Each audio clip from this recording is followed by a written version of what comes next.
Unajua wanawake bwana, kila siku mnashauriwa jamani, cream sio nzuri. Mmemsikia sasa mwanamke mwenzenu anavyoongea, watu wakiwashauri msiwe mnajichubua.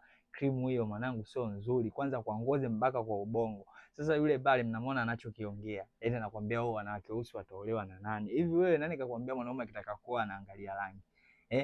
Yaani mwanaume akitaka kuoa anaangalia mwanamke ambaye ataitunza vizuri familia yake, ambaye atakuwa ni mlezi bora, au sio, wa watoto wake na mwalimu bora. Si unanielewa?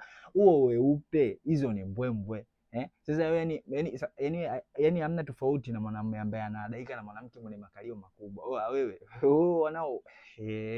wanao wataenda kupagana yale makalio. Ndio maana sometimes unaambia ukitaka kuoa tuliza kwanza akili yako na hisia zako. Ukiendekeza hisia zako za kijingajinga, unaweza ukapagana na janamke lenye makalio makubwa kwa ajili ya kulizisha tamaa zako za kimwili, ukaja ukapata ni janamke ni boga. Alafu ndio maana unakuta wanawake wengi wenye makalio makubwa wanakuaga kichwani humu hamnaga kitu kabisa. Sawa sana mademu weupe au wanaojichubua. Unakuta demu kajikoboa, yani nakwambia, afu wanazeekaga haraka. Kwa hizo issue za kuja kusema wao si wanawake weusi wataolewa na nani?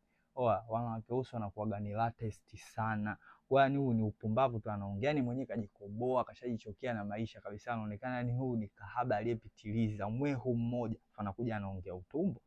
Kwa upe gani alokuepo nayo? Anatamba na ule mzungu wake wala wapi, mzungu sio wa Kinondoni, ule mzungu kachoka ana hata ila, ni mzungu mwenyewe ukimwona kapauka, yule demu mwenyewe kapauka. Mimi sidhani hata kama sanaa inamlipa yule, anaongea tu ushwada na ujinga.